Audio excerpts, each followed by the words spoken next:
Good morning, my dear students. I hope you are safe and secure. Welcome back to our social studies online classes. In earlier classes, we have completed Geography third lesson Hydrosphere.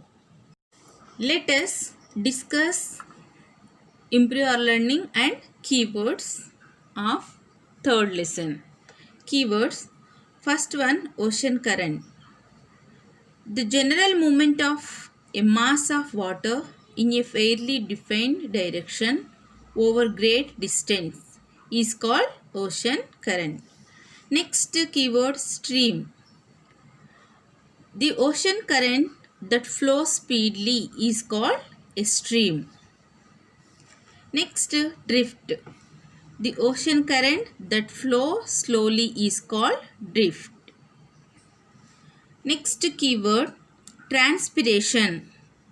A considerable proportion of water vapor is released into the atmosphere by plants through a process called transpiration. 4 keywords. Next, improve your learning. First question, find the odd one out and give an explanation for your choice. First Roman, evaporation, condensation, salination, precipitation. Evaporation, condensation and precipitation, these three belongs to a water cycle except salination. Next, tectonics, centrifugal force, solar energy, precipitation. Tectonics is odd one. Remaining centrifugal force, solar energy, precipitation, all are the factors that cause ocean currents. Second one, correct the false statements. Ocean trenches can be located near the continents. This is false. Ocean trenches are the deepest part of the ocean floor. Second one, relief features of the oceans are like plains. Relief features of the ocean plains are trenches, deep sea plains and ridges, not like plains. Third one, most salt in the seas is washed into it from land over centuries. This is correct statement. This is true. Fourth one, temperature of ocean water remains the same across the globe. This is false statement.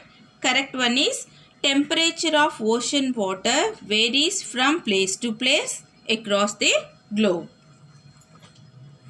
Why are there differences in the salinity of oceans?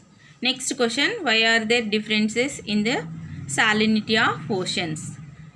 Salinity of ocean water depends upon many causes, but the main cause in continuous movement of oceans.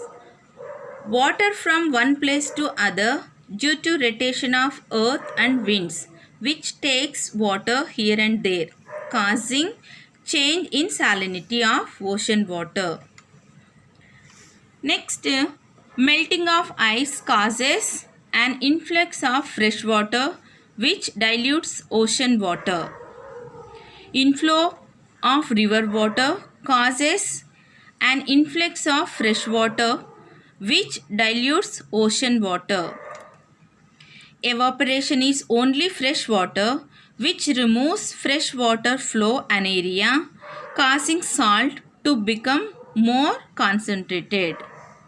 Next point, rain and snowfall opposite of evaporation. We are adding fresh water and diluting it. Next one, wave and wind. Various local mixing causes smaller scale variation in surface salinity. Next question, how is human life dependent upon oceans? Oceans stabilize climate over land. They are the storehouse of many chemicals each of which are useful to humans. They disperse many plants and animals species from one continent to another, making biota available in various places. Many of these plants and animals are used as food, nutraceutically as medicines.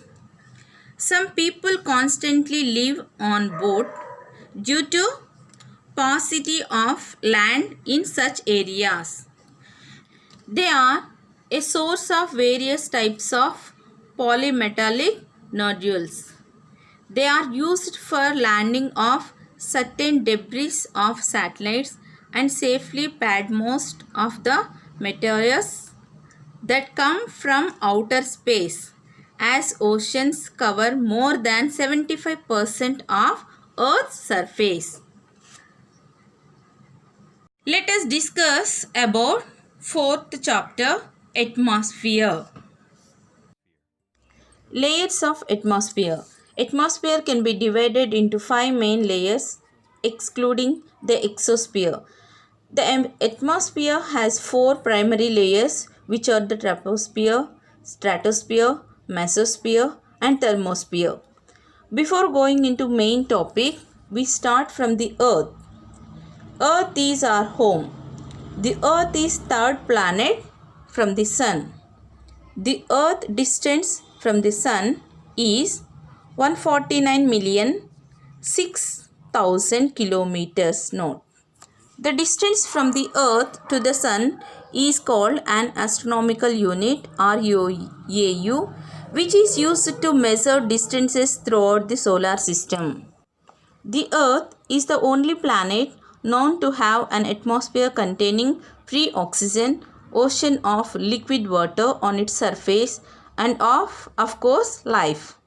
Roughly 70% of the Earth's surface is covered by water, most of it in the oceans. In 30% of Earth's surface is land.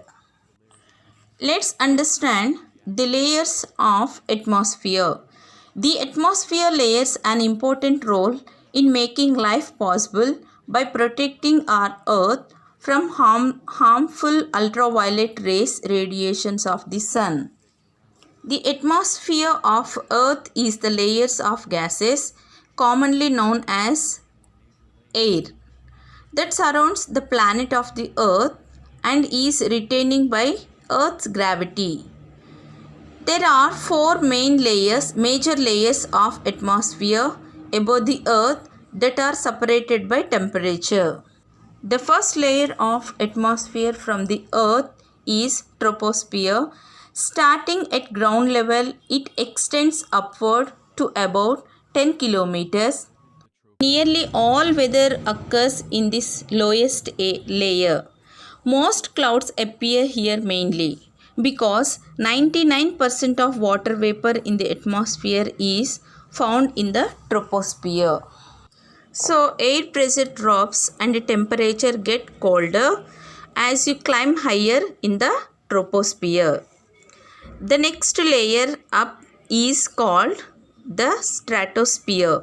The stratosphere extends from the top of the troposphere.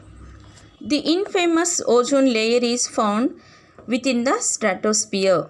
Ozone molecules in this layer absorb high energy, ultraviolet high from the sun, converting the UV energy into heat. The stratosphere actually gets warmer, the trend of rising temperature with altitude. Commercial passenger jets fly in the lower stratosphere partly because this less turbulently layer provides a smoother ride. The jet stream flows near the border between the troposphere and the stratosphere. The third layer of the atmosphere is mesosphere. It extends upward to a height of about 85 kilometers and 53 miles above our planet. Most meteors burn up in the mesosphere. Unlike the stratosphere, temperature is once again grow colder. As you rise up through the mesosphere, the coldest temperature in Earth's atmosphere, about minus 90 degrees and minus 130 degrees Fahrenheit, are found near the top of this layer. The thermosphere is directly above the mesosphere and below the exosphere. It extended up to 700 kilometers and 440 miles above our planet. The thermosphere absorbs high energy X-rays and UV radiation from the sun and atoms, turning them into ions with a positive charge. The temperature of the thermosphere varies between day and nights and between seasons. The ionosphere reflects and absorbs radio waves, allowing to receive short wave of radio broadcast from other parts of the world. Temperature in the upper thermosphere start 500 degrees Celsius and 932 degrees Fahrenheit to 2000 degrees Celsius and 3632 degrees Fahrenheit. The exosphere is the outermost layer of the Earth's atmosphere. It extends from the exobase, which is located at the top of the thermosphere at an altitude of about 700 kilometers above the sea level to about 10,000 kilometers, 6,200 miles and 33 million feet. This layer is mainly composed of extremely low densities of hydrogen, helium, and several heavier molecules, including nitrogen, oxygen, and carbon dioxide, closer to the exobase. On the basis of chemical compositions, the atmosphere is divided into these broad layers. Next, pressure belt and planetary winds. Let us learn about the various pressure belts and wind pattern that have developed on planet Earth. While understanding the basic concept behind the development of pressure belts, we will not consideration the tilt of the axis and influence of land-water distribution. Equator divides the globe into southern hemisphere and northern hemisphere, and the equatorial belt extends up to 5 degrees north and 5 degrees south. Equatorial region receives nearly vertical rays of the sun and this heat of the air near the equator. When temperature increases, pressure decreases. So along the equator, we have low pressure and we call this region as equatorial low pressure belt. The warm air starts rising up in the troposphere, and as the warm air is rising, the temperature drops. After rising up to a certain point, it stops upwards because it becomes cooler and it is obstructed by tropopause. So the air spreads out. The air starts moving in the southern and northern direction. As the air is moving, it becomes denser and after a certain point, it sinks down to the surface. So at around 30 degrees north and south, we have sinking air. The sinking air is cool air. So it forms high pressure system. This region are called as subtropical high pressure belt because these regions lie outside the tropical region. The sinking air now moves towards north and south. So along the equator, the warm air rises, spreads out and cools and sinks down. In this way, it develops convectional currents. At the poles, the sun rays are very much inclined. So we have cold air that sinks these regions as known as polar highs. In the northern hemisphere, the air moves towards the south, and in the southern hemisphere, the air moves towards north. At this point, we have air coming from north and south. So, at this point, the air converges and rises up. These regions are known as subpolar lows.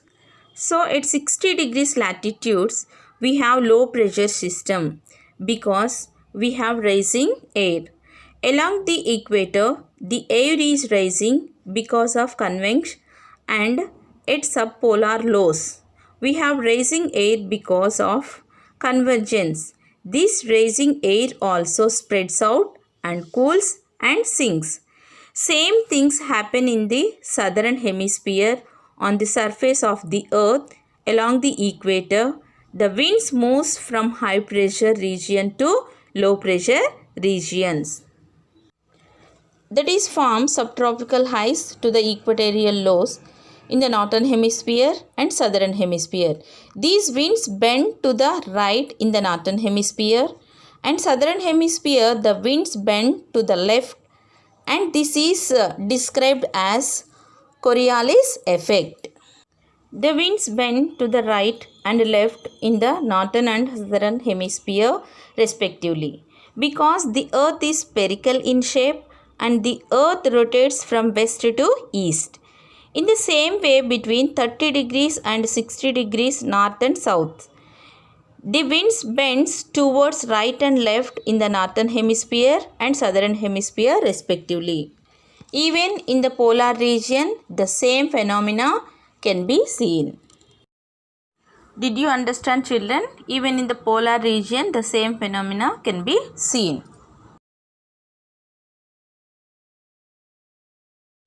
Okay, children. Hope you all understood the topic, layers of atmosphere and pressure belts. Thank you.